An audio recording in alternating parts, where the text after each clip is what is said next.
Pemirsa apa kabar? Saya Maidin Hindrawan membawakan Warta Berita PTS. 16 September, Taiwan mencatat penambahan 2 kasus lokal dan 10 kasus impor. Hari ini juga penularan kluster Taman Kanak-Kanak di New Taipei memasuki hari ke-10.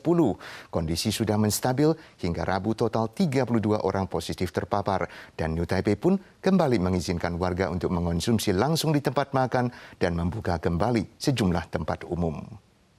Seminggu lebih sejak merebaknya kluster penularan Taman Kanak-Kanak di kota New Taipei yang mengakibatkan 32 orang dikonfirmasi terpapar, penyebaran tampaknya telah terkendali. Meski waspada pandemi level 2 tetap diberlakukan, sejumlah pelonggaran dilaksanakan di New Taipei tanggal 16, termasuk mengizinkan konsumsi di tempat makan dan membuka kembali tempat umum seperti stadion, pusat seni, dan sauna umum. 9月16号恢复餐饮场所的内用。 但是所有的防疫规定一定要严格落实执行。 Sementara itu, barbeque di tempat umum sepenuhnya dilarang. Untuk barbeque di rumah, New Taipei tidak melarang namun tidak mendukung, sedangkan Taipei menetapkan warga yang barbeque di luar rumah harus mengenakan masker dan makanan harus dibawa masuk ke rumah untuk dimakan. Taiwan akan segera mengedarkan kupon revitalisasi Quintuple. Mulai 22 September, warga akan bisa menyelesaikan pendaftaran di situs resmi untuk pengikatan digital pada berbagai jenis pembayaran elektronik. Baik memilih kupon bentuk digital maupun fisik, semuanya bisa mendaftar untuk mengikuti undian bonus dari lembaga berlainan.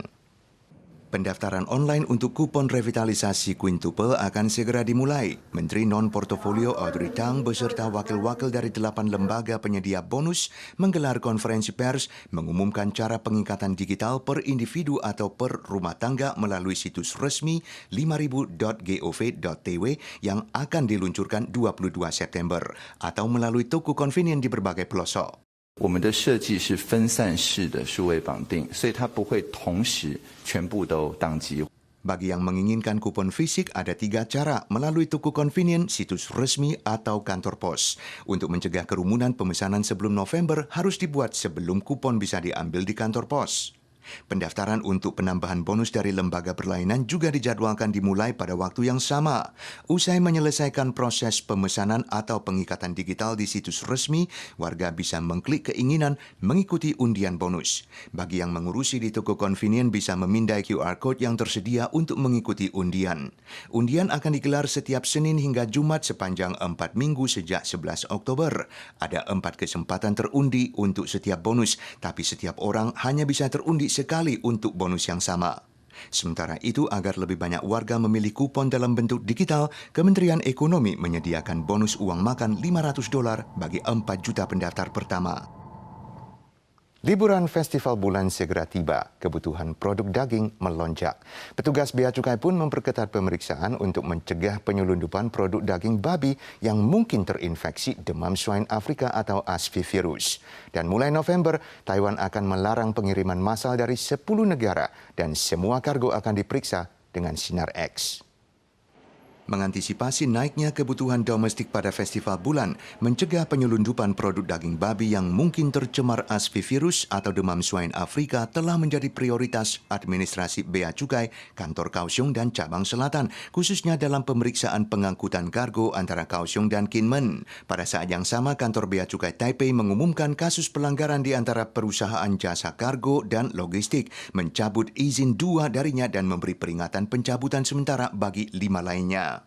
让其他业者接货的时候要注意看里面是不是有一些违规的猪肉制品。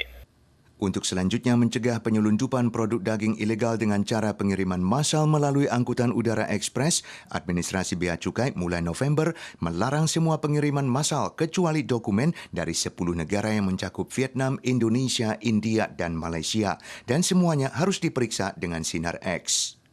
Sementara itu, total 9 pelaku perjalanan dari daerah epidemi seperti daratan Tiongkok, Hong Kong, dan Makau sejak 24 Agustus masing-masing didenda $200.000 karena membawa masuk produk daging seperti kue bulan dan sosis ham.